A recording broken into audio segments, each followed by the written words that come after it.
The Doer of Good by Oscar Wilde. It was night time, and he was alone. And he saw afar off the walls of a round city, and went towards the city. And when he came near, he heard within the city the tread of the feet of joy, and the laughter of the mouth of gladness, and the loud noise of many lutes. And he knocked at the gate, and a certain of the gatekeepers opened to him. And he beheld a house that was of marble, and had fair pillars of marble before it. The pillars were hung with garlands, and within and without there were torches of cedar. And he entered the house. And when he had passed through the hall of chalcedony and the hall of jasper, and reached the long hall of feasting, he saw lying on a couch of sea purple one whose hair was crowned with red roses, and whose lips were red with wine. And he went behind him and touched him on the shoulder and said to him, "Why do you live like this?" And the young man turned round and recognized him, and made answer and said, "But I was a leper once, and you healed me. How else should I live?"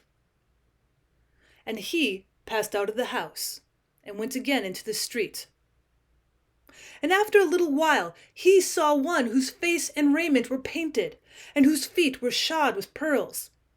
And behind her came, slowly as a hunter, a young man who wore a cloak of two colors. Now the face of the woman was as the fair face of an idol, and the eyes of the young man were bright with lust. And he followed swiftly, touched the hand of the young man, and said to him, "Why do you look at this woman, and in such wise?" And the young man turned round and recognized him, and said, "But I was blind once, and you gave me sight. At what else should I look?" And he ran forward and touched the painted raiment of the woman, and said to her, "Is there no other way in which to walk, save the way of sin?" And the woman turned round and recognized him, and laughed and said, "But you forgave me my sins, and the way is a pleasant way."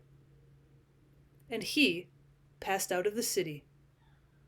And when he had passed out of the city, he saw seated by the roadside a young man who was weeping. And he went towards him and touched the long locks of his hair, and said to him, "Why are you weeping?"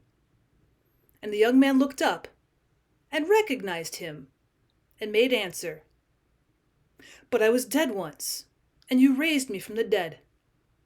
What else should I do but weep?"